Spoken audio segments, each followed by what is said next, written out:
प्रभूचा गौरव असो आत्ता आणि सदा सर्वदा. आत्ता आणि सदा सर्वदा प्रभूचा गौरव असो. प्रभूच्या धामी जाईन मी, मंगल गाणी गाईन मी. प्रभूच्या धामी जाईन मी, मंगल गाणी गाईन मी. तृषित हरिणी जशी तळमळ पाण्याच्या ओघासाठी, तसाच माझा जीव तळमळ देवा तव भेटीसाठी. प्रभूच्या धामी जाईन मी, मंगल गाणी गाईन मी. प्रभूच्या धामी जाईन मी, मंगल गाणी गाईन मी. प्रभूच्या धामी जाण्यासाठी माणसाचा जीव, माणसाचा आत्मा आसुसलेला असतो. आणि म्हणूनच ह्या आठवड्यामध्ये आपण आत्तापर्यंत 2 व्यक्तींचं जीवन अगदी जवळून अनुभवलं, संत स्टीफन आणि डीकन फिलिप. आणि आत्ता आपण एक अत्यंत महत्त्वाच्या व्यक्तीच्या परिवर्तनावरती चिंतन करणार आहोत, आणि ती व्यक्ती आहे संत पॉल. आणि संत पॉलचा उल्लेख ह्यापूर्वी किमान 2 वेळा आलेला आहे. एक की संत स्टीफनचा मृत्यू घडत असताना मारेकऱ्यांची वस्त्रे सांभाळण्याचं काम शौल नावाच्या तरुणाकडे देण्यात आलेलं होतं.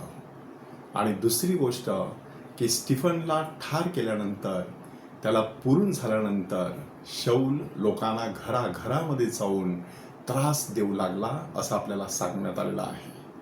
ह्या 2ही घटनांमध्ये त्याच्या परिवर्तनाचं बीज दडलेलं होतं.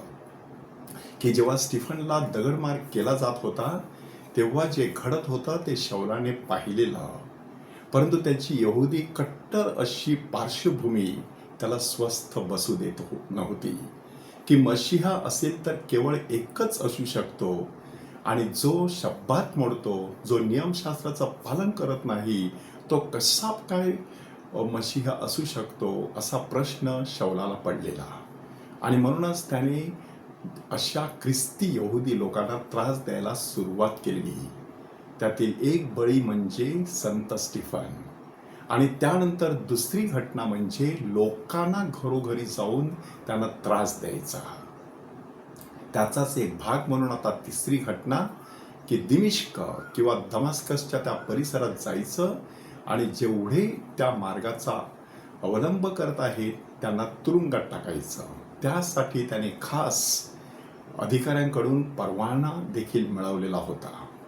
एवढी सगळी तयारी करून शौल निघाला, परंतु परमेश्वर देखील बालपणापासून त्याची तयारी करत होता. इब्र्यांचा इब्री, 8व्या दिवशी सुनता झालेला बेंजामिन किंवा बन्यामीन वंशाचा, परुषांचा परुषी, अशा प्रकारच्या चढत्या क्रमाने त्याने आपल्या धर्मामध्ये प्रगती केलेली होती. हा सगळा अभ्यास आता परमेश्वर त्याच्या कार्यासाठी वापरणार होता. म्हणजे ठिणगी पडलेली होती, वनवा लागण्यासाठी अवकाश होता. आणि तोच वनवा दमास्कसच्या रस्त्यावरती लागल्याचं आपल्या लक्षात येतं. त्यांनी सगळी तयारी करून सोबत माणसं घेतली आणि तो आपल्या प्रवासाला लागला. त्याला कुठे माहीत की हा प्रवास त्याला दुसऱ्याच मार्गाने घेऊन जाणार आहे.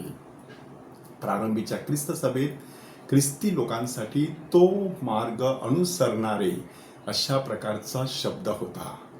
तो मार्ग अनुसरणारे जे होते त्यांना बंदिस्त करण्यासाठी हा माणूस निघालेला, स्वतःच येशूच्या सापळ्यामध्ये अडकला. तो कृपेचा सापळा कसा होता त्याचं वर्णन आजच्या पहिल्या वाचनामध्ये आलेलं आहे. की मग वाटेत अचानक प्रकाश चमकतो. येशू स्वतः त्याला प्रश्न विचारतो, शौला शौला तू माझा छळ का करतोस? त्या शब्दांमध्ये काय काय होतं? त्या शब्दामध्ये वेदना होती, त्या शब्दामध्ये जिव्हाळा होता, त्या शब्दामध्ये करुणा होती, प्रेम होती.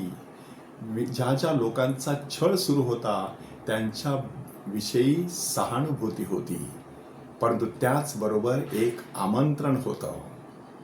म्हणून शौलाने विचारलं, प्रभू तू कोण आहेस? आणि येशूने जे उत्तर दिलं त्याच्यामध्ये एक रहस्य दडलेलं होतं की ज्या येशूचा तू छळ करत आहेस तोच मी आहे. आणि मग त्याला मार्गदर्शन करण्यात आलं. शौल कोणाचा छळ करत होता? ख्रिस्ती लोकांचा. म्हणजे ख्रिस्ती लोक किंवा प्रारंभीची ख्रिस्त सभा हे ख्रिस्ताचंच शरीर आहे असा साक्षात्कार त्याला त्यावेळेला झाला. हे दिव्य दर्शन एवढं नेत्रदीपक होतं की त्याची दृष्टी तो गमावून बसला. आणि मग कालांतराने आपल्याला सांगण्यात आलेलं आहे की हनन्या नावाचा पुरुष येऊन त्याच्या डोक्यावर हात ठेवतो आणि त्याच्या डोळ्यांतून खपल्यासारखं काहीतरी पडतं आणि त्याला दृष्टी येते. ही नुसती साधी दृष्टी नव्हती, ती अंतर्दृष्टी होती. It was not simply site but in site. एका नव्या दृष्टीने तो ख्रिस्ती लोकांकडे बघायला लागला आणि सभास्थानात जाऊन येशू हा देवाचा पुत्र आहे अशा प्रकारची साक्ष देऊ लागला. एका माणसाचं परिवर्तन संपूर्ण जगाला किती लाभदायक ठरू शकतं त्याचं हे जितं जागतं उदाहरण आहे की नव्या करारातील अर्धा अधिक मजकूर ह्या माणसाशी संबंधित आहे. म्हणून खऱ्या अर्थाने आपलं चांगलं परिवर्तन व्हावं म्हणून संत पौलाकडे विनंती करूया. प्रभूचा गौरव असो आत्ता आणि सदा सर्वदा. आत्ता आणि सदा सर्वदा प्रभूचा गौरव असो.